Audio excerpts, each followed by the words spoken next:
All right, Caitlin, all you. All right. Hello, everyone. Hope you all are having a good day. I'm excited to make some art. My name is Caitlin. I work with ArtSnacks with the ArtSnacks quarterly subscription. And if you've never joined one of these live streams before, we use the supplies in the box to learn new techniques. Today we'll be learning a little bit of art history, and I'll be showing you some examples and some different exercises you can do with the supplies in your box. My background is in all different disciplines of art. My education was in art education, and so I learned a little bit of everything, and I still practice a little bit of everything. So um, I do really love acrylic paint, and I was really excited to be able to help curate this box and have acrylic paint in it. And we get to do some like every lesson we've had so far, I feel like are really core acrylic paint lessons, touching on different techniques of like how to mix acrylic paint and how to use different like flat areas of color. And today we'll be using it to make some pop art inspired art, and we'll be learning the technique of bin day dots. And if you don't know what that is, you'll recognize it as soon as you see it. But I'll kind of just be going into a little bit more detail with that, and then I've planned some exercises for us to practice, and then create a full composition, and these come together pretty quickly. So just depending on how much detail I dive into it, we might even be able to look at a couple other ones as well. So um, let me go ahead and have Lee switch the camera. Yep, thank you. So this is like my little demo piece that I finished to be able to show you guys. Um, so this piece on the right is a printout of a piece of artwork by Roy Lichtenstein. He's a very well-known pop artist. You've probably seen his work before. Um, Even if you didn't know who it was by, like you've probably run into it at some point, or maybe not even known that something was referencing it. But so he really took inspiration from comic books, and his body of work is absolutely huge. It was even hard to like narrow down what exactly to cover from him in this live stream. But I really wanted to pick ones where you could clearly see him using the Ben-Day dot technique. And that technique are these dots. I'm just going to move this closer to the camera um, so that you can see those little dots in there. And this is a dot that was, or this dot was a type of like a technique that was developed for printing, and it was developed in the late 1800s by somebody named Benjamin Henry Day. And so the term Ben Day is just named after the creator of that printing technique. And it was so like I believe like letterpress type presses could do different types of shading and like really expand basically like their color palette, and be able to show different gradients by using these tiny, tiny dots. And there are some pieces by Roy Lichtenstein that are so big, like something like this is another example I wanted to show you, where if you've only seen this image like on your phone or computer screen, you may not realize that all of this skin tone area is done in these tiny dots. Um, and so this painting is just really big. It's like 60 by something inches. It's massive. So you can kind of tell when I bring this a little closer. I can only bring it so close where the computer was trying to like print out the tiny dot texture from the image. But those are tiny red dots. And so having that space in between them is giving it the illusion that it is skin toned or peachy colored in this composition. And in other compositions of his, he exaggerates the size of those dots so you can clearly see them. And they're used as a form of visual texture. Like he wants us to be able to see them. He's not trying to like hide the fact that they're dots. It's like he is because of his because he's trying to reference that comic book look, he like enhances them and is really trying to call attention to the fact that he's using this technique rather than like the reason they were probably created was to like create this like so tiny stippling that it looks more in other ways photorealistic. So yeah, so I wanted to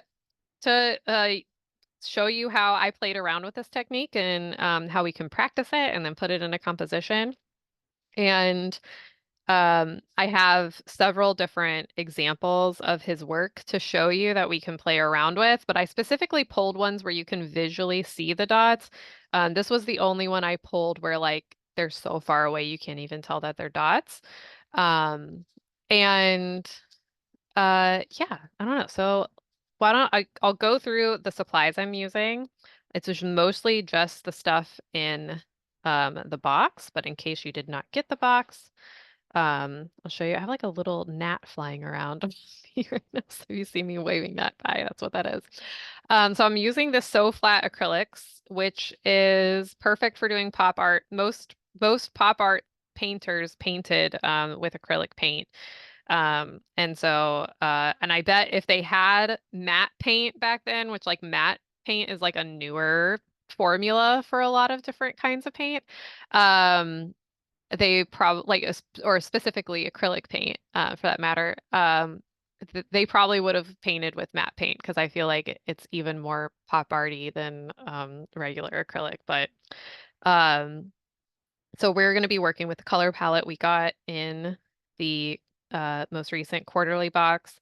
And it's one of the things I really love about this color palette is that it is a play on your primaries with the cerulean blue, naphthol pink, and Naples yellow deep. It's not like they're not all quite like it's not like a perfect primary, um, but it it gives the same effect. So it's like even you can tell in my example here that like my yellow's a little more mustard, and my red is a little bit more pink. But I think you get to play around with the colors in the same way that you would your like classic primaries. And then we have the light phthalo green, which I didn't play around with much for this composition I created, but I think we'll play around with a lot in our little exercises. And I kind of use it as a white.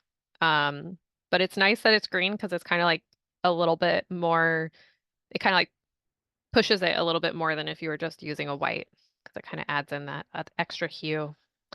And then we'll be using the Jelly Roll Click pens in white, silver, and gold. Um, I did sketch out some stuff with the mechanical pencil. Um, and you'll see my little practice exercise sheets that we have here are all taped off with the washi tape that we got. And then, of course, I have um, this the Princeton flat shader, which is really great for getting down these like flat areas of color.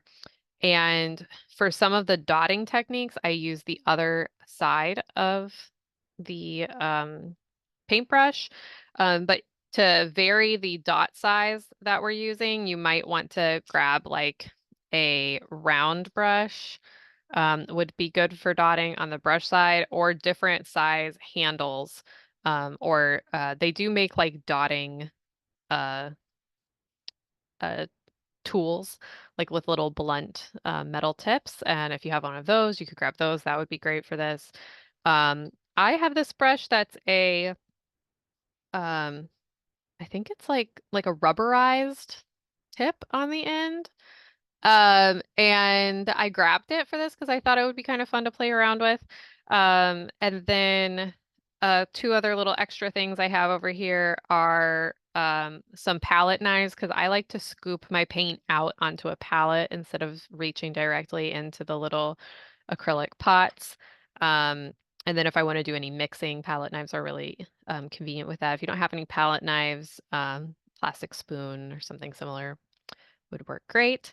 And then I also grabbed these Higgins pump markers. And depending on what compositions we want it to work on later, for example, I pulled this one out, just one of his landscapes. Has some black in it that I wanted to be able to, at least the outlines. The dots, I think we could kind of play around with whatever color for filling in some of the areas. But for outlining, I did grab some of these. But in the example that I fully completed, I just used the blue paint to outline. So you don't have to have a black marker, but I did grab it just in case I thought it would enhance whatever I was working on. And then we are using I think it's I have my pad of paper over here, the Clairefontaine Paint on White Mixed Media paper. And as you can see, I've gone through quite a bit of mine, which is good. I've created so much with this box already. So fun. And I'm also using this Gray Matters paper palette. Never use these. They're like uh, paper with like a glossy top to it. And then you can pour your paint out into this, mix it on this, and then when you're done, you can just tear it off and toss this, and then you have like a new palette ready to go. So disposable palettes are really convenient and uh, less messy. Um, so that's pretty nice. And this one has 30 sheets in it, so pretty fun. If you've been joining the other live stream this quarter, I've used this palette, I think every time. And something else I'll be referencing is this mixing cube, like a mixing grid that we created on our first live stream this quarter. And it's just a really good way to get to know your paints. So if this happens to be your first live stream that you've been joining and maybe the one that we're diving into seems like a little too daunting, go back to this live stream. You can access the playback on Mix. And I walk through how to create this and how to like get to know your paints and your colors in this palette too. So if you want, like, I'll still be referencing a lot of how to mix these colors and how to use them in this live stream. But if you feel like you want to get like deep dive into it and how to create this, that's on the first live stream. So if you see me pull that out, that's what that's from. And to get started, I'm just going to be pulling out my paint onto my palette.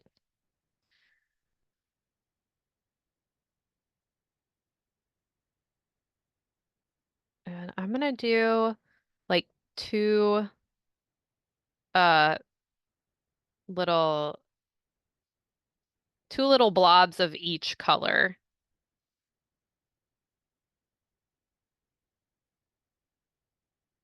And even that, I think that's the amount of just about that I pulled out uh when I prepared for this live stream, and I still had some left over. So just know that a little goes a long way. You can always pull out more if you need to.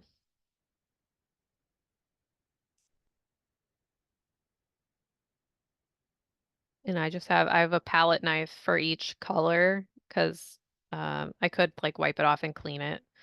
Um, but uh, that way, well, my sink isn't nearby, so I'm not really able to do that easily on stream.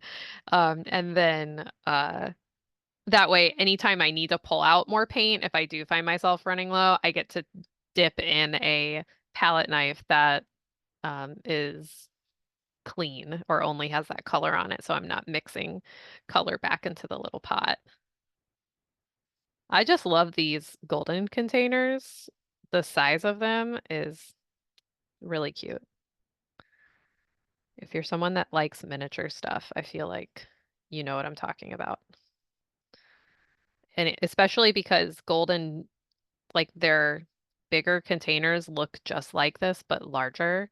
And that's the best type of miniature item is when it's like the miniature version of the real thing, you know?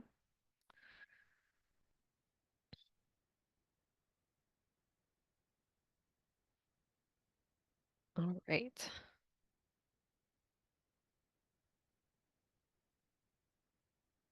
So I'm just getting this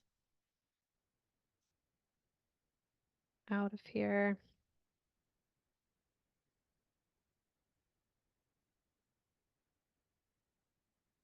So I have my little areas there. And uh, if you're going to be going in with the gel pen on top of the paint, you'll want your paint to be completely dry. Um, and it just for I guess I'm not too worried about like gumming up and like ruining the gel pen from it being kind of wet, but like the gel pen just won't perform as well on wet paint. Um, and so just make sure that your paint is completely dry if you're using that. So um, on these two examples, I taped off some boxes or rectangles using the washi tape.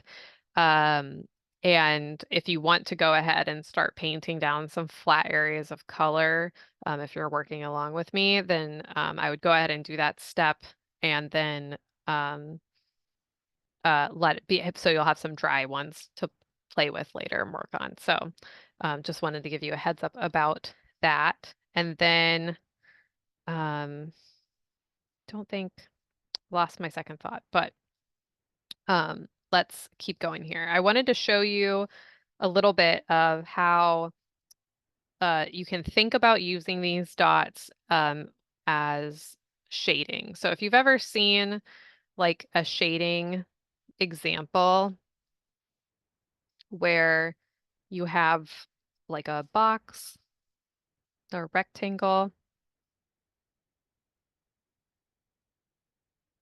and like let's just say it's divided into four different areas. Like this first one will be like super duper dark, and then the last one will be blank, and then you're showing like how to get to uh white by being going lighter and lighter with whatever kind of shading technique um you're working on. And so this one's basically completely filled in black, and then you're showing that gradient effect. And then, like, if you have ever peeked inside of a drawing book or taken a drawing class, you've probably seen different um, exercises going over this. And you can do this with like uh, cross hatching. Just show you a little bit of what that would look like.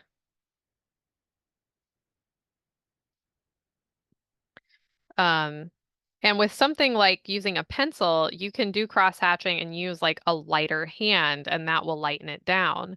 But when you're using like a solid color paint, like we will be doing today, we're not going to be lightening the paint before we use it. We're going to be using like an already mixed solid color. Um, so, uh, and just to show that how I would then lighten this hatching if I was using the same amount of pressure on my pencil, so it was the same darkness there, we would need to start spreading out those hatch lines so that it wasn't so they weren't as densely packed, and that's going to give the appearance that things are getting lighter. And so you can think about these bin day dots in a similar way. The tighter we pack them together, um, the more solid like that box is going to get, and the more um, the closer to like a full color it will be. And then the further we spread them apart, the lighter it will get. So you can think about the dots in the same way. And one other thing I wanted to show real quick is these dots are in like a windowed line. So then like if you do one row, excuse me, if you do one row of lines, the next row will go in the windows of that, and so on. Okay, so they're not lined, like it's every other is lined up with each other. So just keep that in mind when I'm going through this. So in some of these boxes, if you want to play around with it, you can fill in maybe each square with a solid color and then experiment with trying to spread them out or um, create different combinations to get it lighter. So I kind of started that here with showing how I did a solid um, box of the yellow. And then here I did dots with the gold gel pen for the next one. And I think like the metallic of the gel pen like really adds in some like visual interest. So it's just fun thing that like Liechtenstein doesn't have in his work as metallic paint. But I think that's a really fun effect and adds a lot of like visual texture in there too. Um, and I did gold on this red one as well. And this is just the white gel pen on the blue. And then here is like another level up from this. So like I actually don't know if Liechtenstein did this in his work, but this is like another step further in that printing process where to get even larger amounts of um, uh, larger amounts of like color combinations to create even more colors, you would start to layer this dot process on top of each other, so that you can like, they would be uh, from far away. This is like a very zoomed in view, but from far away, using your like your printer at home, using your magenta and cyan overlapping is going to give you a purple effect. So this is kind of playing around with that idea where I have a blue background and then I use the uh, phthalo, light phthalo green in here first, and then I went over it with red. Um, and I kept that windowed effect with each color individually, um, and then like layered them on top of each other. So we can play around with some of that too. So I do want to go ahead and color in. I want to color in one of these green because I didn't do that when I was playing around with it, and I really like the color green that our box makes. So I want to do that first. Where are my other? I have some more palette knives over here, and I'm going to take some of the uh, yellow.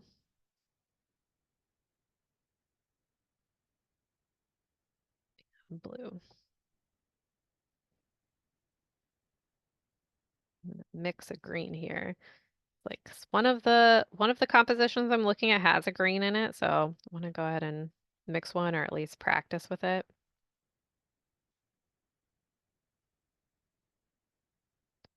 And I really like the color green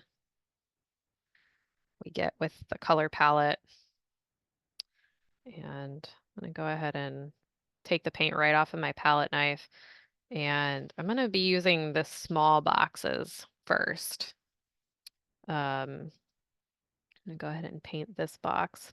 And I'm trying to do a really thin layer, uh, thin and flat, even though this paint is matte and self-leveling. If you put too much paint on it, it's still gonna have some, you know, actual texture to it, um, and be a little bumpy, which is totally fine, except just keep in mind that the bumpier the texture, the less well your gel pens are going to perform on it. They still will write on it fine. It just, it's just not going to be as smooth. We're like drawing on like really flat paint will basically just be the same as it drawing on paper.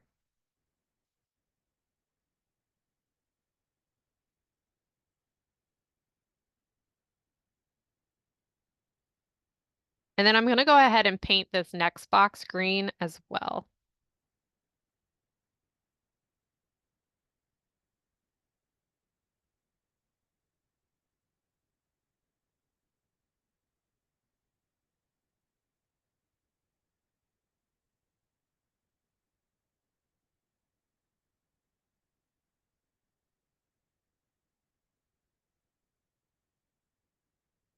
And I'm just going over with my brush to try to get off any excess I have on here.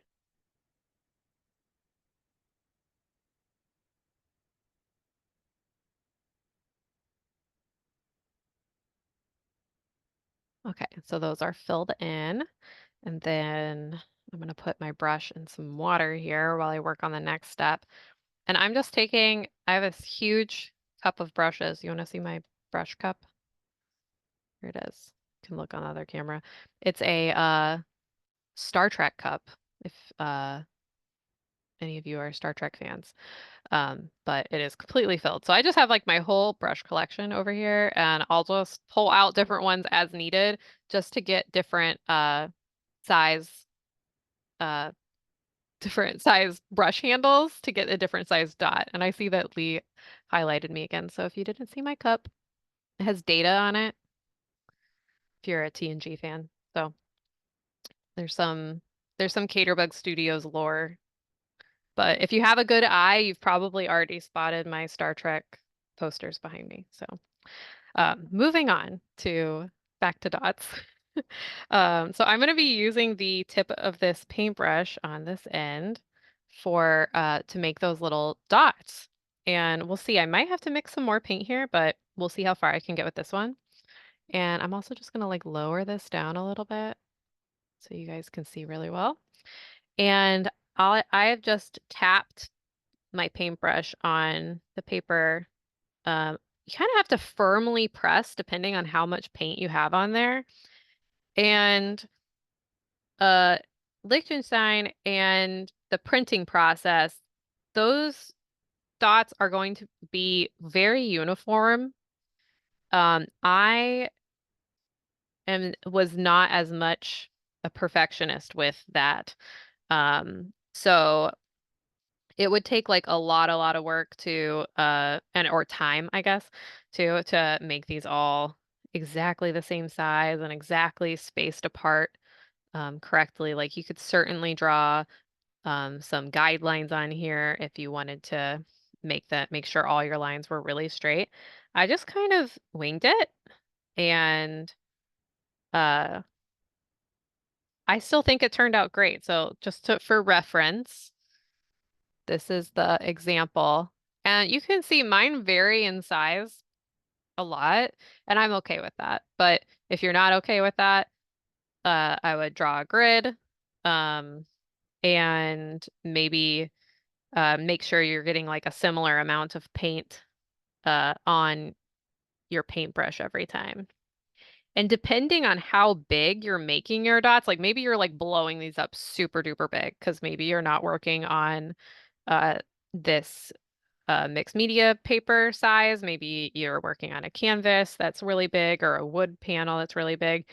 You can, if you've really exaggerated it, you might be drawing the circles with a compass or something, and then actually painting in the circles. So um, that is also an option. Something I haven't done before, but has always kind of been like brewing in my mind is that I have a Cricut machine, and how fun it would be to like cut out like a vinyl sheet with this pattern on it, um, to then like make really perfect circles in an easy way. Um, that would be pretty fun, but haven't done it before.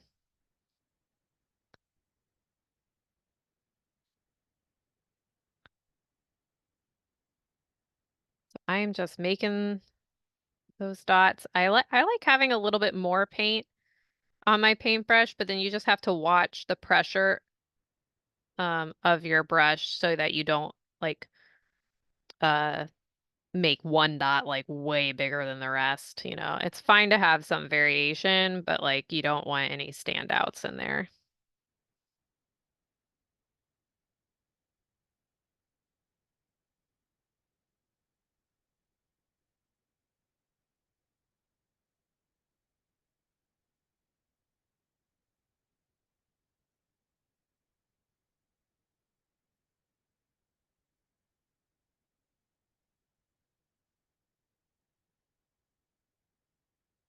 Okay. So um that little box is complete. And then I'm going to keep this one a solid color.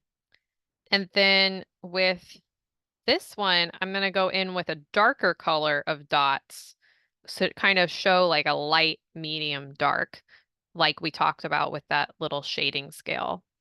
So I'm going to go ahead and wipe off the handle of this paintbrush. I have a little paper towel over here. And then I'm going to make a purple on my palette using the blue and red. Let me just put that up a little bit. And I'm gonna need to get another palette knife out. I'll just keep grabbing a new palette knife until I've used all of them. So we'll see. We'll see how long that takes. I don't think I'll get through all of them tonight.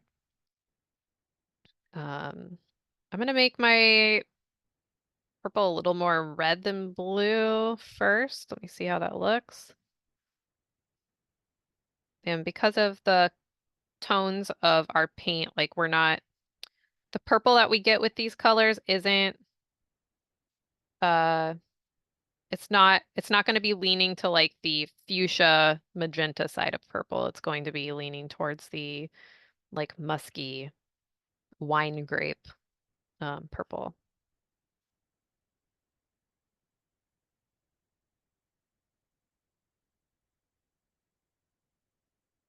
But visually, it is the darkest color that we can create with um, our palette. I guess aside from like um, going to more of a black color.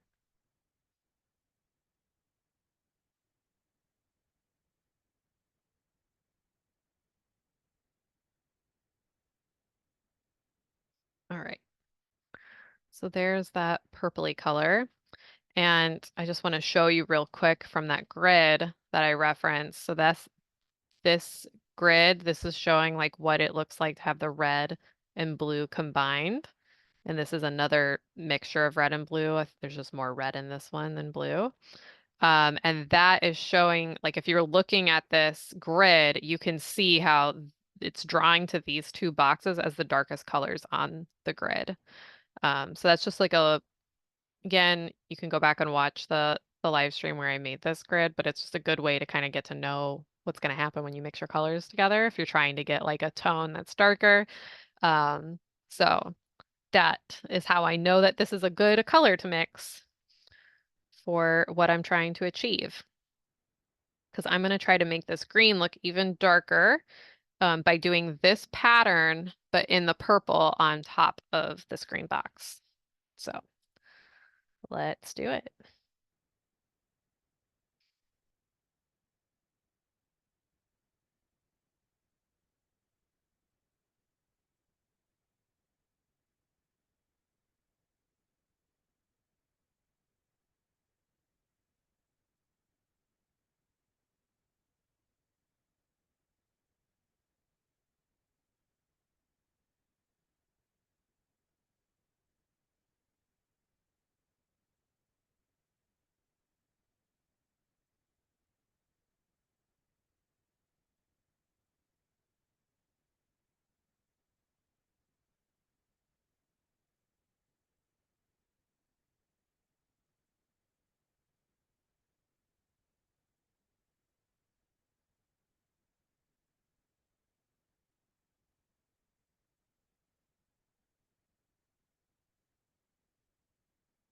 I'm just tapping that, making sure I'm trying to keep the windows formation that I showed you.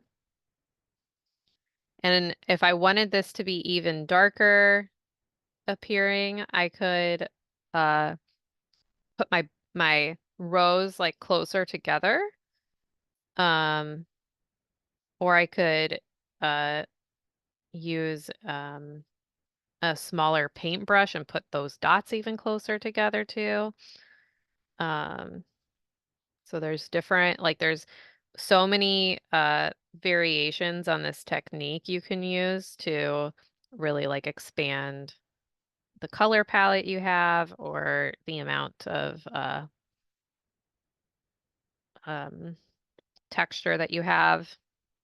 Even having two different textures butting up against each other in a composition will sometimes create the like variety that you need to differentiate something, even more than color. Um,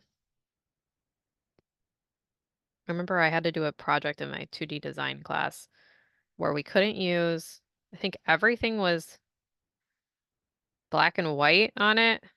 And you couldn't use any shading, but you could use all different kinds of texture. Um, and yeah, so just like thinking about that as a way to define the areas on your piece. Okay, so I need to let that dry a little bit because it is picking up the light, it being wet. But once it's dry, we'll be able to tell how this is going light, medium, dark, and this one's appearing darker, especially like the further we bring it away from the camera or from your eyeballs, it'll have a darker appearance. So, um, I'm gonna go ahead and switch over to this one, this other sheet that I have so that we can play with some of this and I can show you what I would do with the gel pens since these ones, I painted these the other day, so they're all dry already. Um, and I didn't do any with the silver, so I'm gonna go ahead and go in with the silver on here and make sure that that's showing up good. Okay. And as you can see, this just works really good. So if you had any trouble using these in combination, I would say try to put down a flatter area of color or try to thin out like don't put down a very thick layer and then let it dry completely. Um, like use a hair dryer if you're really in a pinch, or just leave it overnight. And so this is pretty easy. These pens are very opaque, so it doesn't take much to put it down. And I just really love how that catches the light. But then you have to be careful with silver because it's a tricky one where it's like you would think it'd be the same as putting white dots on top of it because of the way it's really picking up my light here. But in the darkness, it's going to be like a dark gray. So it can actually make that look a lot darker, um, which I think is really fun. So it would be fun to play around with for sure. I'm going to continue this for a little bit. Something that uh, Liechtenstein didn't do is change up the size of his dots like in a single composition. Like changing the size of the dots is more of a technique called halftone. And that's a little bit different than Ben-Day dots. So, but feel free, I think, to mix those techniques, where if that is the way that you're wanting to include multiple types of texture, um, I think that's really fun. Um, but you won't really find it in his work a lot. He varies the size dot within different paintings, but not within a single painting. Or it doesn't like trail off and the dots get smaller and smaller and smaller. That's kind of something that you'd see um, in a halftone, which I do really love that look. So, but if I think it would be fun, like if you were maybe not trailing off, but using different size dots in different uh areas to fill it in. I think that would be really cool, and that would still be very pop art looking. Um, I was like trying to think of like maybe I'll just like go ahead and start filling in. Like if I just did like pin size dots on here, it's gonna be kind of hard for you guys to see, but I'll show you what it looks like. Where I'm just pressing with my gel pen, and I'm not really like, here's a different size. That looks so cool. Um, my light, I guess, is just positioned in the perfect place to have this touch on here. And I know that this is hard for you guys to see. My hand's probably blocking this entire thing, but I really want this pen to be straight up and down when you're doing this. That's how you're gonna get the good ink flow too, to keep the ink coming into the tip of the ballpoint pen. Um, so if that's another thing, if you're sometimes having trouble with like a gel pen keeping its ink flow, definitely check the position of the pen. Sometimes will help that. So there's another option, and you can see it goes to that dark gray. So that's really fun.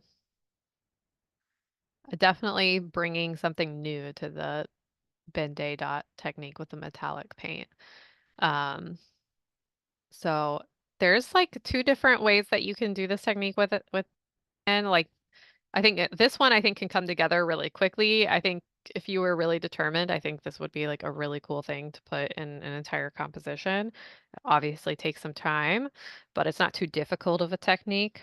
Um, and then I wanted to kind of recreate this one again, except instead of having the blue background, I'm just going to do blue dots and red dots and leave out the white or the teal. Gosh, not teal, light phthalo green. It is kind of this kind of a teal color, but um, light phthalo green. That's what I use there. So I'm going to grab my paintbrush, which I need to make sure is clean on the end. And I'm going to be doing those dots in here. And then after I do that, I think we'll revisit, um, see where that green box is, how much it's dried, and then we will work on a composition using these techniques. And I actually just pulled a bunch of Liechtenstein's work to make my own little miniature versions of. Um, when you're dealing with art history and it's there to practice with, like it's kind of like if you're having trouble coming up with a composition, it's wonderful to be able just to pull from that and um, use that to uh, use that to practice the technique. And then once you kind of got a handle down on the technique, you might have a moment where you're inspired to use something from your own work or from your own surroundings to make your own composition. So I always find it more helpful to like practice the technique first and then jump into uh, creating my own composition. But whatever you're feeling inspired by, I would say go with that.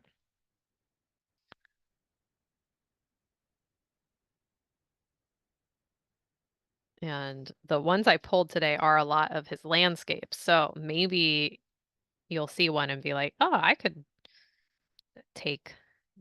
I could draw my house in a pop art way and do that. Or if you live near somewhere scenic, um, could interpret it in this comic book pop art style.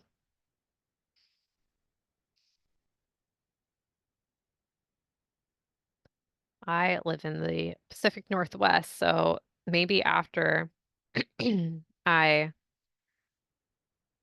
have exhausted the Liechtenstein recreations I want to do. I'll do one of the Olympic mountains and the water or something would be cool. Hey, Caitlin, just a heads Yep. up, we're a little over halfway through. All right, great.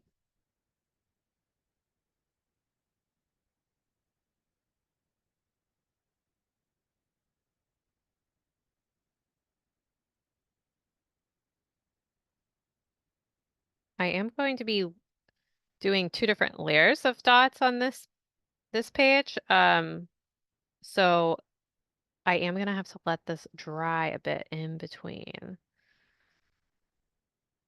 So we'll see where I'm at after I've finished all of these dots and how dry it is, and then I might have to let this sit for a bit and we can go work on something else and then come back to it to do that next layer on top.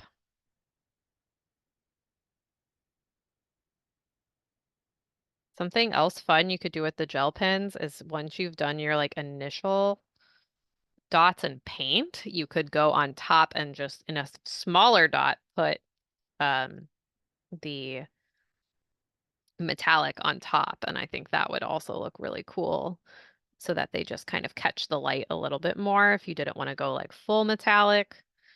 Um, you could do that. I think that would look really neat.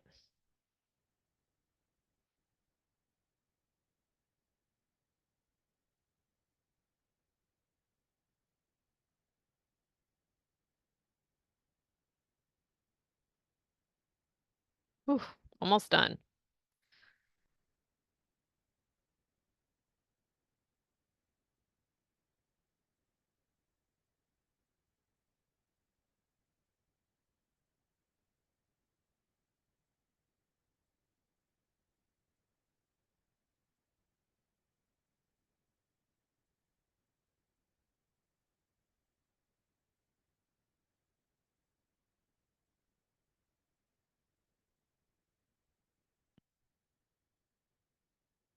Okay, getting close. So if you're seeing how long this is taking, just imagine how long it would take to fill up a whole row with those tiny little gel pen dots. But man, I think it would be worth it for sure. But not gonna do that today for you guys.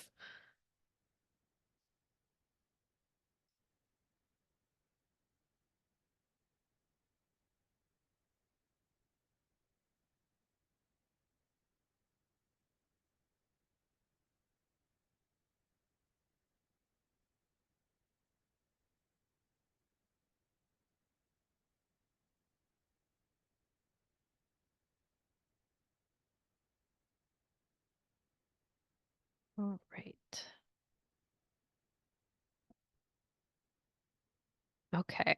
So that is going to be wet for a little bit because those dots, like if you can, I don't know if you probably can't hold the camera at the right way for you to see, but they kind of like doing it with the end of the paintbrush like that, they kind of have like a little, like, I don't know, bumpy texture when it's dry because it's like a nice little dollop of paint sitting there. So that will take a little bit to dry.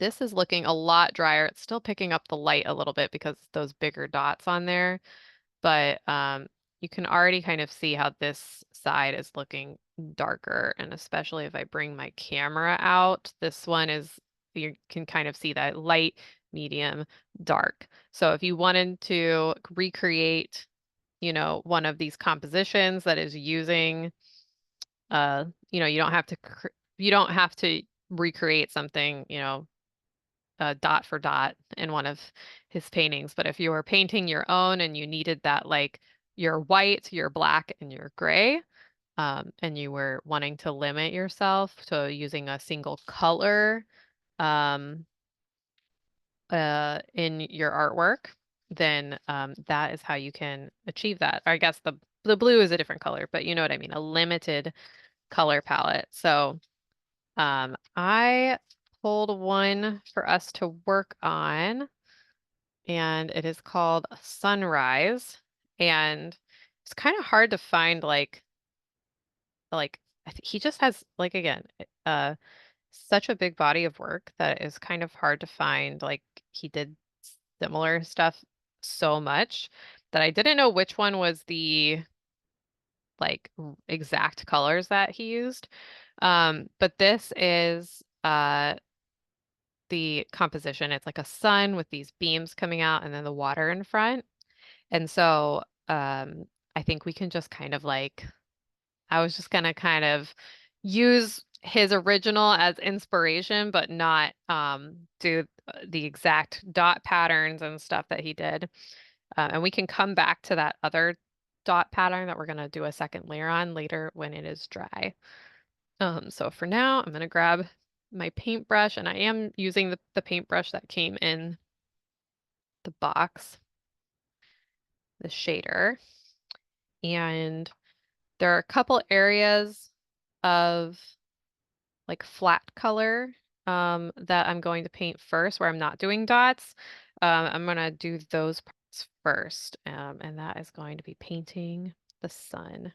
And I did sketch this out using the mechanical pencil from the box as well.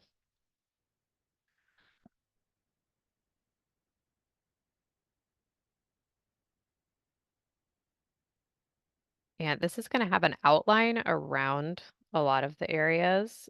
So it's okay for me right now to not be too precise because it's going to get, the edges are going to get covered up.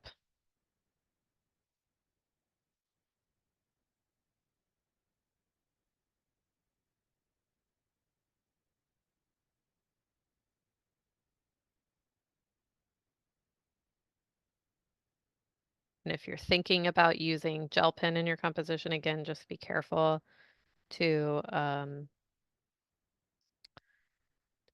create a flat texture on the paper if you're going to be wanting to put those dots like all over.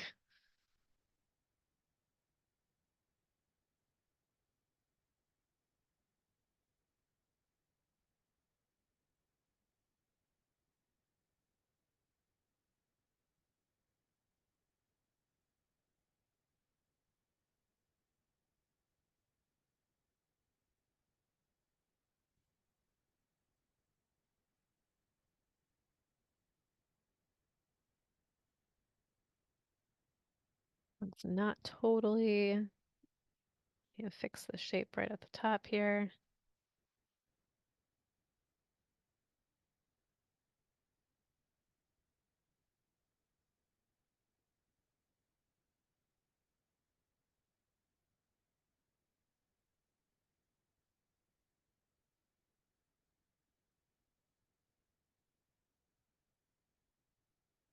That's looking pretty good to me. A little uneven. That's fine with me.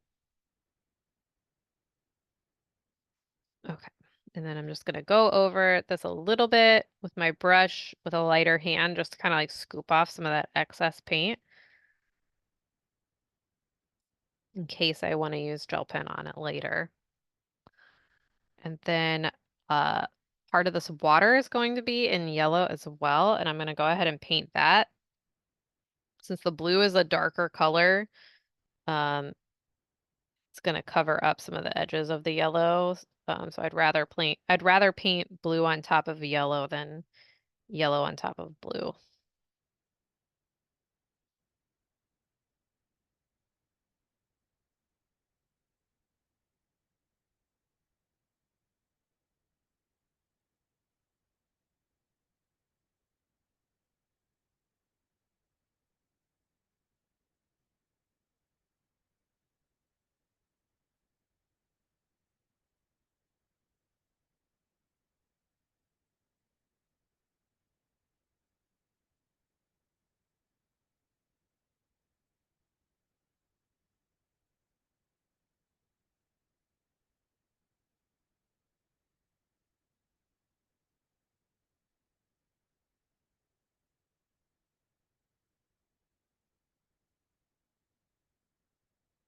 Then this area down here is going to be yellow as well. And this is the water down here.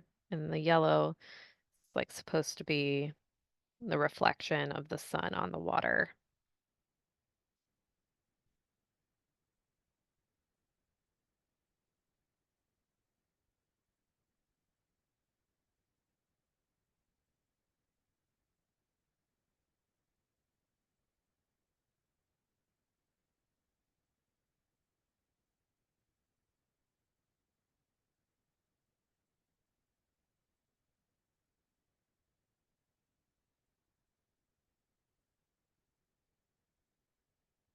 And just trying to flatten this out a bit so it dries really smooth.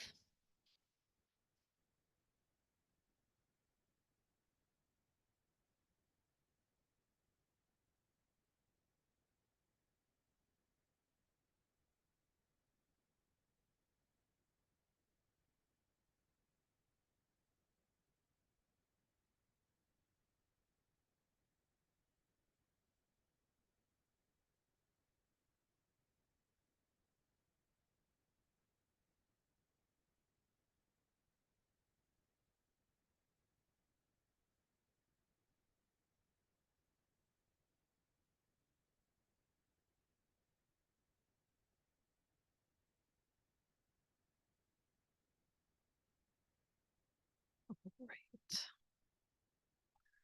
Okay, and then I think next I'm going to go in with the blue paint.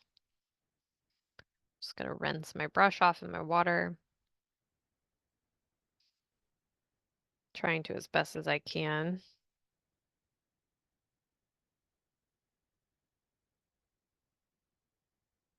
And then I'm going to be painting this negative space around the yellow with the blue color. And it's the blue unaltered, unmixed with anything else, so just the blue. If you wanted to deepen it up, you could always add some of the red.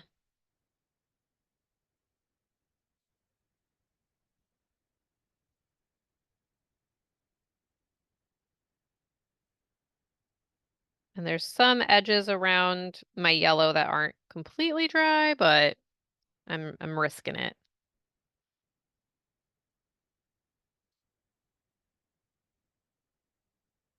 But I did try to do as thin of a layer as I could with the yellow, so it's mostly dry.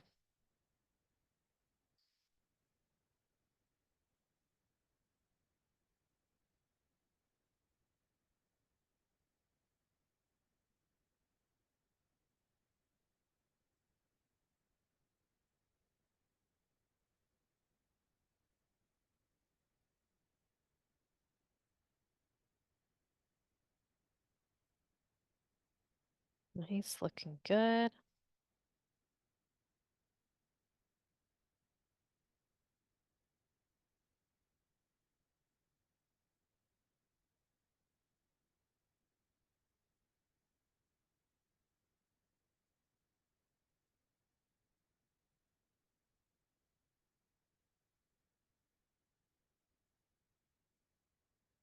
And because of the shape of this brush, it was that shader shape, like the square tip, um, it is really easy just to kind of like change the angle of the brush to really get into those detail spots.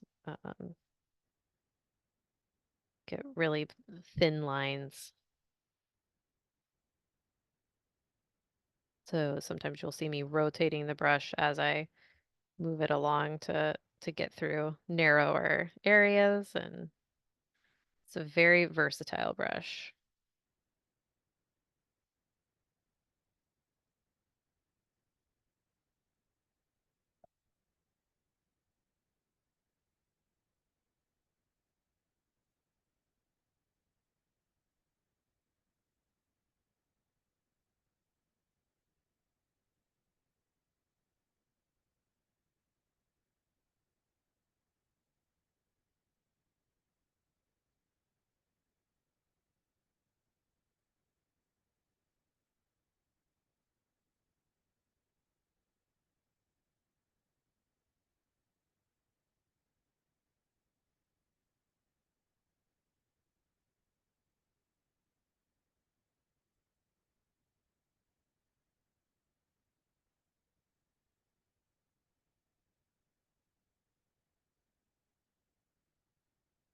All right, now I'm going to be doing a little bit of outlining for some other areas.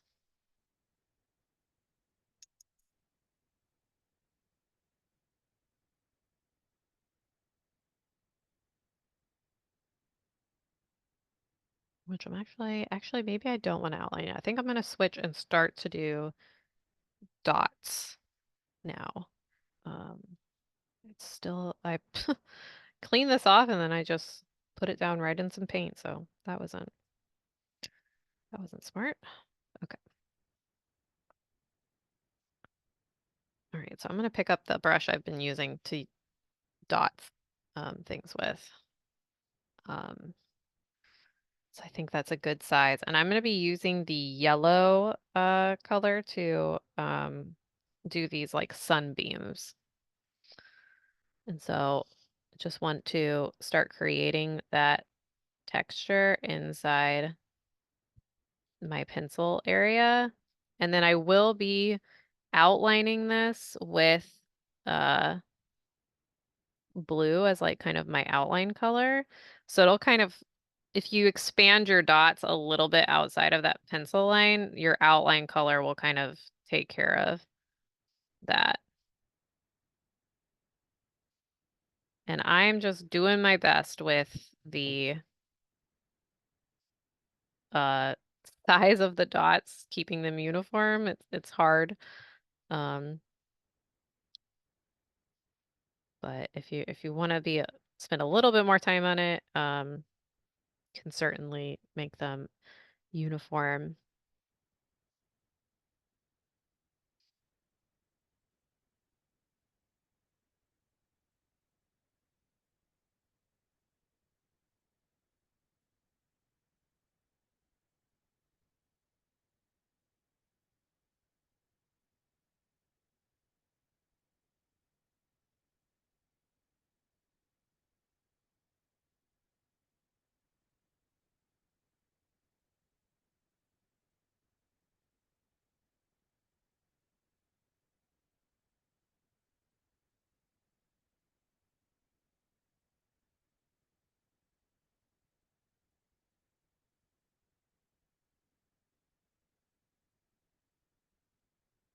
That's a big one. Oops.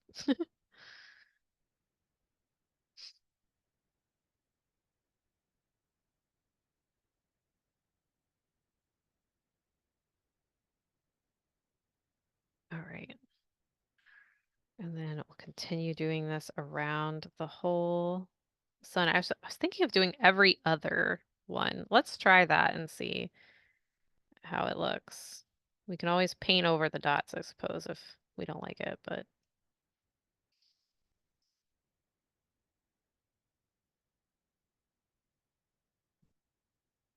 it's kind of tricky to figure out keeping window spaces in these like tiny areas, but just do the best you can. And if you're really feeling it, you can draw a grid on this beforehand to help you out lining those up, and then you'll know exactly where to place the dots, or you could just eyeball it and try to keep it in mind as you go. But you want some uniformity to it, otherwise it'll just look like if they're just kind of all over the place, it will lean into the pop art like comic book style less. Um, but trying to keep some uniformity, keeping these lines parallel, will help evoke that kind of effect.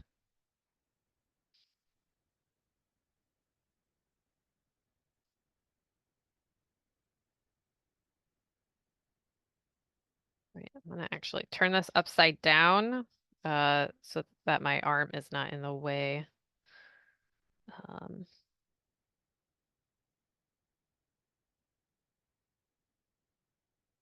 Sometimes that first dot is like bigger than the rest of, because it's like hard to remember like the pressure you were using with your hand. You start a new area.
Then that means I have this one be filled in, this is dots, and this is filled in. Okay. So one more dots, and it's a smaller one. I'm going to keep this upside down for a moment while I do this one. This one, since it's at like an angle, all these dots are just kind of in a row first till it gets to a bigger area.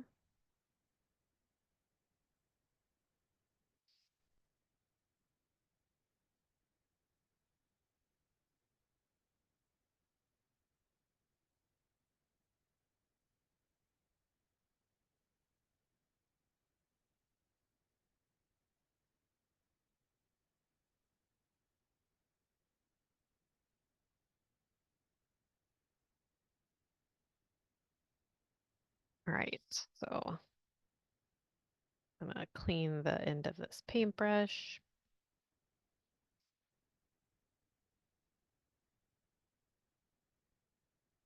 Then grab my shader brush, and I'm going to fill in these other uh, sunbeams with solid yellow.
This should be a really satisfying tape peel as well.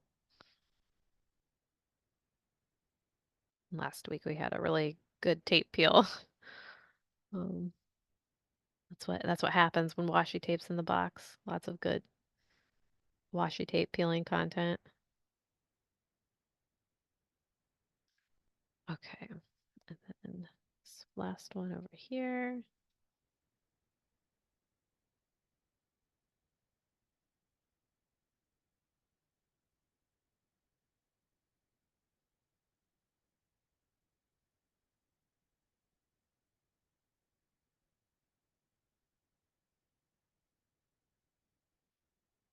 And then the last thing I need to do is decide how to fill in the sky behind it. And I think originally it's blue dots, but I think I might do like bigger blue dots. So I'm gonna try to like pick out a more like giant paintbrush here. See if I can get a good one. Oh, that was the same paintbrush. Let me see here. I think this one's pretty good. That'll get me a bigger dot. And then I'll be able to fill this area in a little bit quicker as well. Oops. Be careful that that one has a little bit of a tail.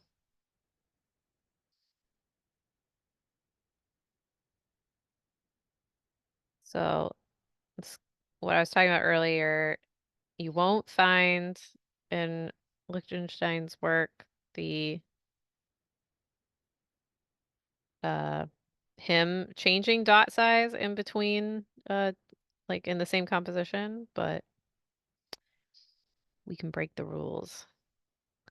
Um and then just be more careful than I'm being so you don't get little trails of paint like that.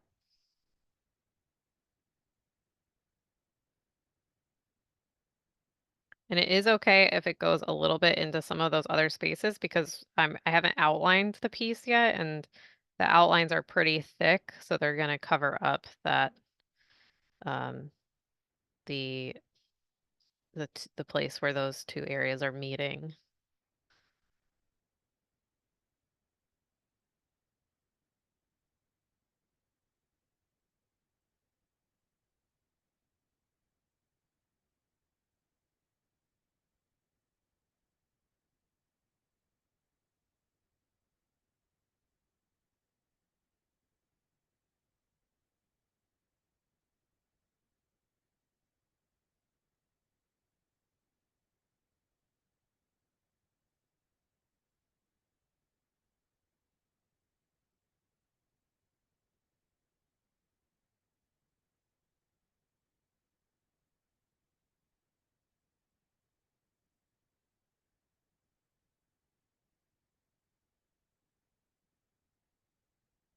That's how that area is looking.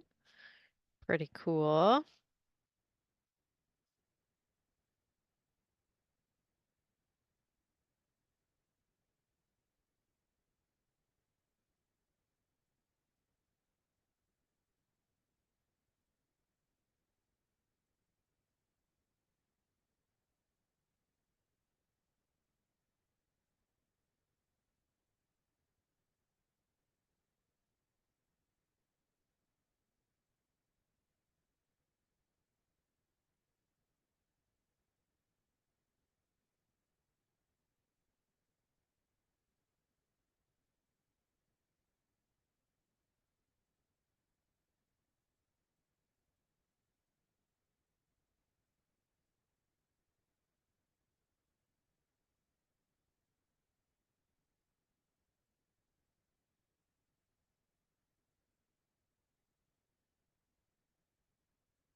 Started in the middle of that area because sometimes it's easier to like get something in like a straight up and down line when you have like a bigger area to do it, and it's harder to figure out what is uh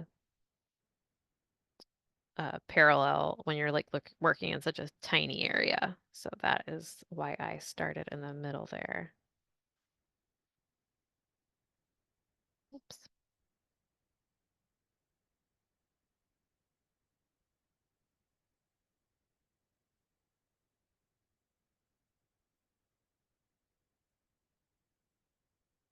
And I do want to go ahead. I know I'm not it take a long time to fill in this entire area.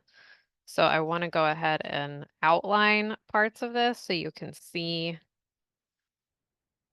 more of the effect of the whole thing. And then we can go back in with the dots if we want to. Oh, and I did need to go back. Actually, we'll outline this and then I'm going to go back and do that second layer on top of those dots that we never got to. So you can get really in the zone with this technique. So, okay. So I'm going to take my blue paint on my shader brush and I'm going to be outlining these different areas of color.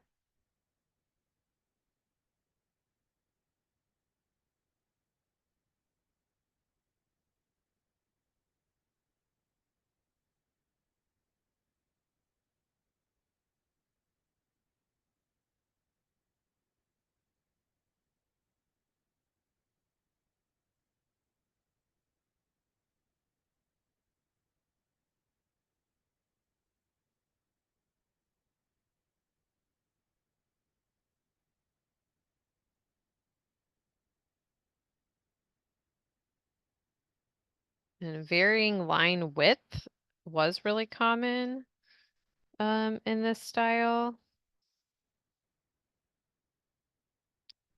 Just like you would see in a comic book. Oops, that's not very straight. There we go.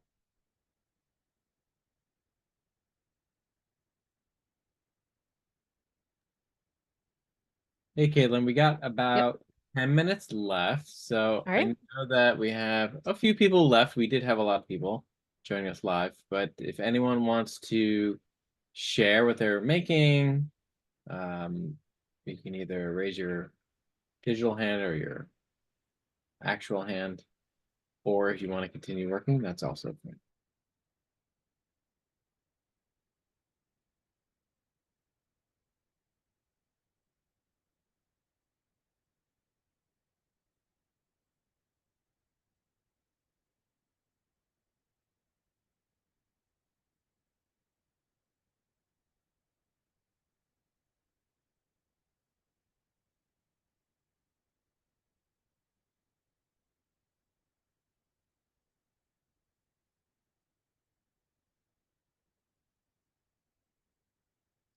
I'm also happy to answer any questions that you might have or came up while I was working.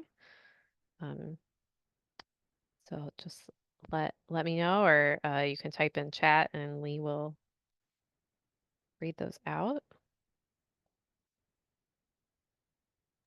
We had someone in the chat, M Mole, say, very fun, thank you.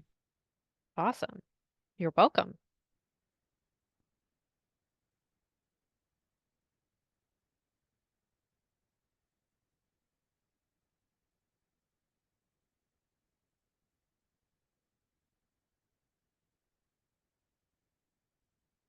You can see with these outlines, you can see it really starting to come together with that style, like in the different filled in dotted areas. And like once it's all dotted, it really makes a big impact. And we can look at my example again at the end.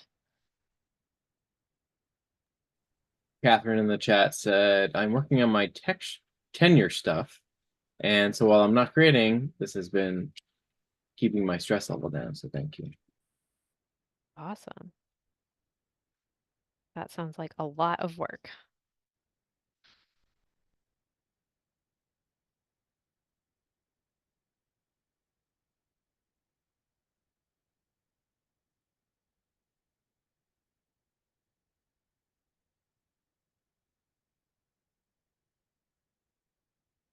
ArtSnacks lives at 4 on the West Coast always hit like right around when I'm like preparing dinner. And so I used to love throwing on a stream and having it on while it's cooking.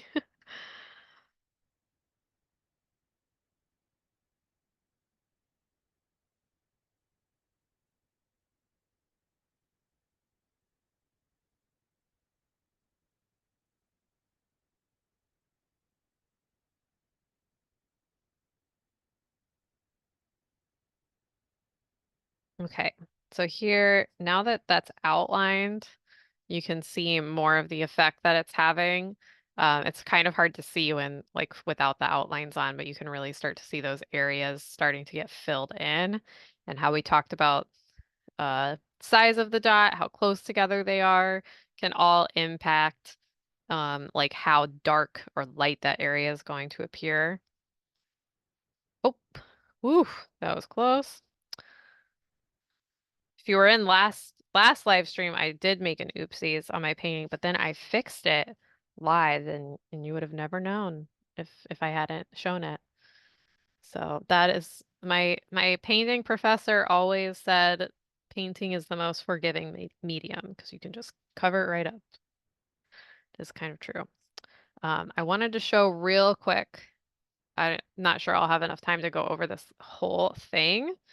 Um, but I wanted to show how I would make this like multi-layered thing. And what you want to think about is just offsetting it by 1, with still leaving like a little gap in between. So basically it'll go red, blue, white, red, blue, white.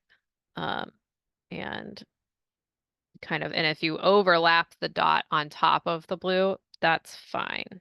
Just want to make sure that there's some space in there. And this is like the microscope version of this. If when this is done by like a printer, um, it's like this would have just looked purple, with all these next to it. Probably light purple since there's white in it. So, yeah, this is just a fun way to create that like blow up that texture and use the dots as like part of your design rather than just part of the printmaking process.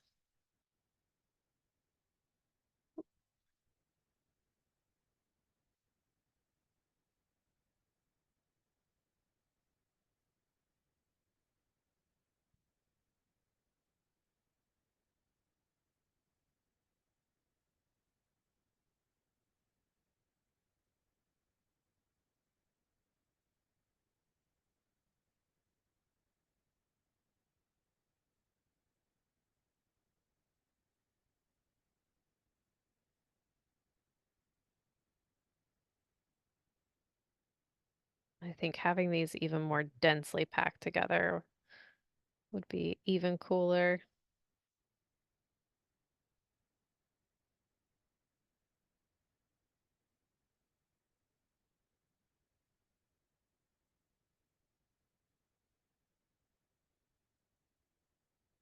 But that is how you can use two colors of dots in the same area to fill them in.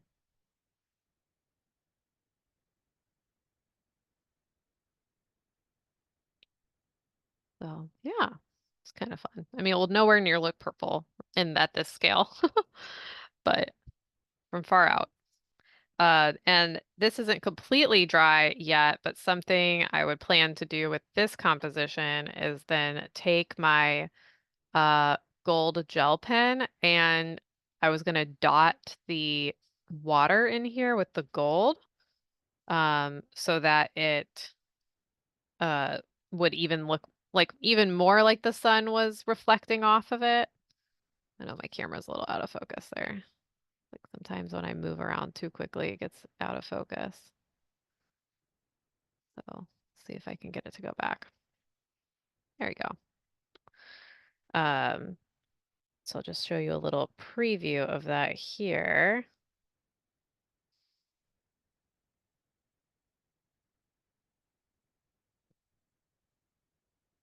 But I kind of like the idea of it really like if it's already like a reflection of the sun on the water and then to add some more interest with like metallic dots on there. How cool is that?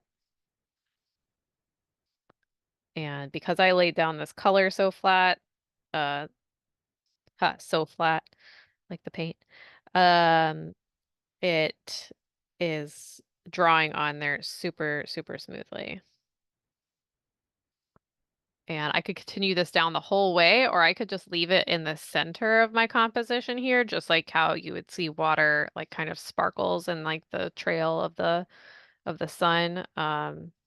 So I think that's a really fun use of that. Um, and I kind of want to mix some of the silver into the sky area on here, especially because it does lean gray when the sun isn't shining on it or the light isn't shining on it. So I think that could be a cool color to put up there. And I'll definitely post all of my finished compositions on Mix. Um, I don't think I'll do a tape peel on here unless it's highly requested. But what I will do is I will film my tape peel, and I will post it on Instagram at least, and um, have ArtSnacks tagged in there so they can repost it. And but if I can't remember if I can share that on Mix. But I should be able to. But I can at least share the link to the Instagram like reel of it if I do that. So that should be on there. I'll make sure to put all of my examples and photo references and stuff on Mix for you to look at. And especially the pieces I didn't finish here. So if there's any final questions, I'm happy to answer them. I love the reflection with the dots and the gel pens. I think that's really smart. Yeah, I know. I think so too. I really love that effect. Fantastic. Well, I think we're at time. So if you guys have any other follow-up, you can obviously hit us up